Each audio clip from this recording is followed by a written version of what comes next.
Selamat siang, perkenalkan nama saya Antonius Sakaresnusi, NIM 210 115 0021, kelas A semester 2, program studi Penjaskesrek. Di sini saya akan mempresentasikan materi tentang proses belajar gerak dan kondisi belajar gerak. Yang pertama, proses belajar gerak. Belajar gerak merupakan bagian dari belajar secara umum. Sebagai bagian dari belajar gerak mempunyai tujuan. Tujuannya adalah untuk menguasai berbagai keterampilan dan mengembangkannya agar keterampilan gerak yang dikuasai bisa dilakukan untuk menyelesaikan tugas-tugas gerak untuk mencapai sasaran tertentu. Di dalam menguasai suatu keterampilan gerak, diperlukan suatu proses, yaitu proses belajar gerak. Proses belajar gerak pada hakikatnya berbeda dengan proses belajar lainnya. Perbedaannya bersumber dari aspek-aspek yang dominan keterlibatannya dalam proses belajarnya. Mengenai proses belajar gerak, ada beberapa ahli yang mengemukakan pendapatnya tentang proses belajar gerak itu sendiri, yakni Paul Fitch bersama Michael Posner dan Adam. Yang pertama, fase belajar gerak menurut Paul Fitch dan Michael Posner. Fitch dan Posner mengemukakan bahwa proses belajar gerak keterampilan terjadi dalam 3 fase belajar, yaitu 1. Fase kognitif. Fase ini merupakan fase awal dalam belajar gerak keterampilan. Pada fase ini, pelajar menjadi tahu tentang gerakan yang dipelajari, sedangkan untuk penguasaan geraknya sendiri masih belum baik karena masih dalam taraf mencoba-coba gerakan. Contoh fase kognitif, yakni pada saat seseorang pelajar bermain bola voli.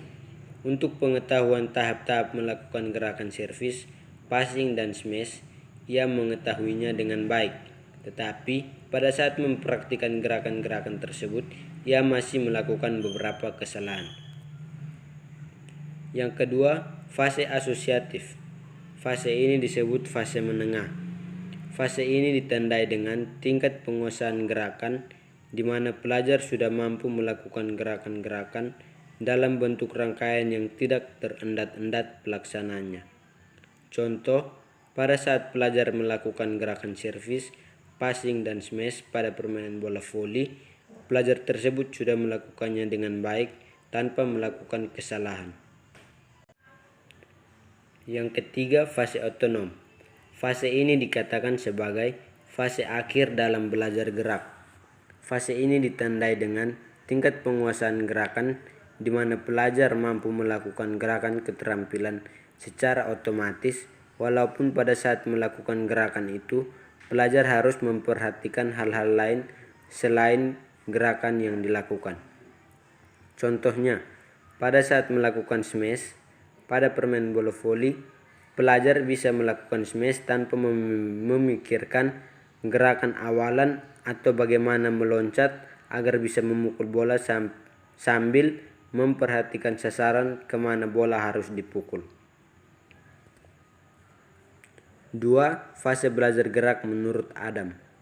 Di dalam membahas tentang fase belajar gerak keterampilan, Adam melihatnya dari segi bentuk perilaku yang terjadi pada diri pelajar. Adam berpendapat bahwa proses belajar gerak keterampilan dibagi menjadi 2 fase belajar, yaitu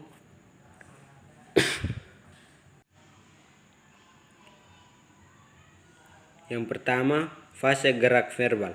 Fase gerak verbal adalah fase belajar gerak di mana gerakan yang dipelajari masih berada pada pikiran pelajar dan pelajar membayangkan gerakan tersebut dalam bentuk kata-kata. Contohnya, seorang pelajar melakukan gerakan mengguling ke depan pada senam lantai. Pelajar membayangkan sikap awal berdiri tegak dengan kedua kaki rapat. Setelah itu, ia membungkukkan badan, kemudian kedua tangan menumpuk pada matras. Lalu, si pelajar harus menggulingkan badannya ke depan dimulai dari kaki. Yang kedua, fase gerak. Fase gerak merupakan kelanjutan dari fase gerak verbal. Pada fase ini, penguasaan geraknya sudah baik, maka pada saat melakukan gerakan, seolah-olah tidak memikirkan lagi gerakan yang sedang dilakukannya.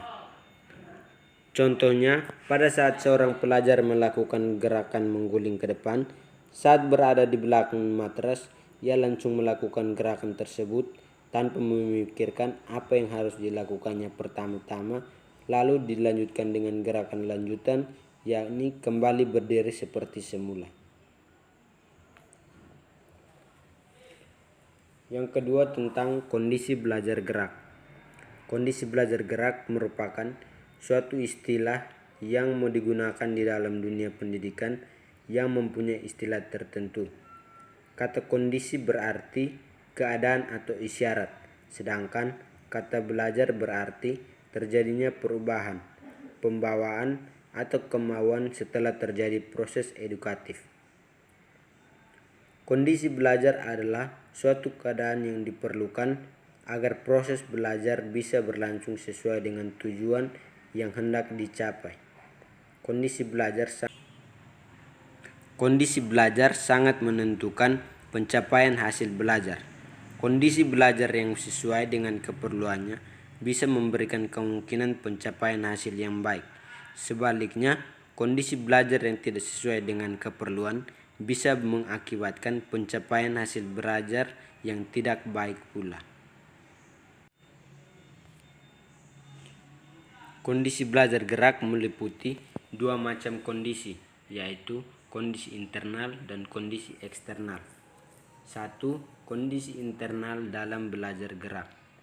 Kondisi internal adalah keadaan yang ada pada diri pelajar itu sendiri. Kondisi internal meliputi dua macam, yakni pelajar harus mengingat bagian-bagian gerakan keterampilan. Yang kedua, pelajar harus mengingat urutan-urutan rangkaian gerakan. 1. Mengingat bagian-bagian gerakan. Untuk mempelajari gerakan keterampilan baru hanya dimungkinkan apabila pelajar memiliki modal berupa kemampuan melakukan gerakan-gerakan yang merupakan dasar terbentuknya gerakan baru.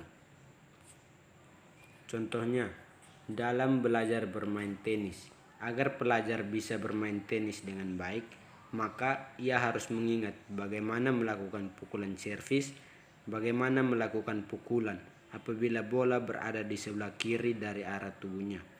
Tanpa bisa mengingat bagian-bagian gerakan keterampilan itu, maka ia tidak akan bisa bermain tenis dengan baik. Yang kedua, mengingat urutan rangkaian gerakan. Gerakan keterampilan pada dasarnya merupakan rangkaian dari gerakan-gerakan. Apabila pelajar tidak mengingat urutan rangkaian dari gerakan-gerakan, maka ia tidak akan mampu melakukan gerakan keterampilan dengan baik. Contohnya, dalam belajar bermain tenis, agar bisa bermain dengan baik, ia harus mengingat bagaimana urutan gerakan servis, urutan gerakan mengajar bola, kemudian memukulnya. Yang kedua, kondisi eksternal dalam belajar gerak.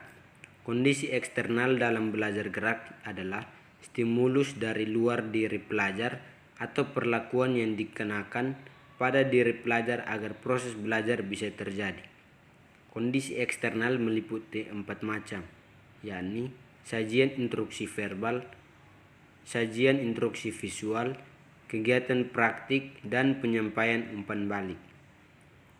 1. Sajian instruksi verbal. Instruksi verbal dalam gerak adalah penjelasan mengenai apa yang akan dipelajari. Di sini, pelajar memperoleh penjelasan mengenai apa yang akan dilakukan dan bagaimana sebaiknya melakukannya. Yang penting untuk disampaikan dalam instruksi verbal adalah mengenai bentuk-bentuk unsur gerakan, kunci-kunci cara melakukannya, dan unsur-unsur gerakan yang seharusnya dilakukan. 2. Sajian instruksi visual. Instruksi visual adalah pengajaran di mana materi pelajaran disajikan dalam bentuk sesuatu yang bisa dilihat. Di dalam belajar gerak, instruksi visual diberikan dalam bentuk sajian model gerakan atau contoh gerakan. Yang ketiga, kegiatan praktik. Praktik adalah salah satu kondisi eksternal dalam belajar gerak yang terbentuk melalui gerakan-gerakan yang dipelajari. Gerakan yang dipelajari dilakukan berulang-ulang. Dengan melakukannya berulang-ulang, penguasaan gerakan keterampilan bisa meningkat. Ada beberapa prinsip yang perlu diperhatikan di dalam pengaturan kondisi praktik, yaitu prinsip pengaturan giliran praktik, prinsip beban belajar meningkat, prinsip kondisi belajar bervariasi, prinsip pemberian motivasi dan dorongan semangat. Yang keempat, penyampaian umpan balik. Umpan balik adalah memasukkan yang diterima oleh pelajar sehubungan dengan apa yang dikerjakannya. Dari umpan balik pelajar, dari umpan balik. Yang keempat, penyampaian umpan balik. Umpan balik adalah memasukkan yang diterima oleh pelajar sehubungan dengan apa yang dikerjakannya. Dari umpan balik, pelajar jadi tahu apa yang dilakukan adalah benar atau salah. Informasi yang tersampaikan melalui umpan balik berasal dari dua macam sumber, yaitu bersumber dari dalam dirinya sendiri dan bersumber dari luar diri pelajar. Di dalam penyampaian umpan balik, agar manfaatnya bisa diperoleh sebesar-besarnya oleh pelajar, beberapa hal yang perlu diperhatikan oleh guru, yaitu macam-macam gerakan yang dipelajari, bentuk umpan balik yang perlu diberikan, lamanya waktu penyampaian, siapa yang memerlukan, ketepatan saat penyampaian, karakteristik pribadi setiap pelajar, tingkat kecerdasan setiap pelajar, tingkat keterampilan setiap pelajar. Yang penting bagi guru adalah selain menciptakan kondisi-kondisi lainnya, guru juga hendaknya mampu memadukan secara serasi antara praktek dan umpan balik. Ya, itu saja presentasi saya tentang materi proses belajar gerak dan kondisi belajar gerak. Sekian dan terima kasih.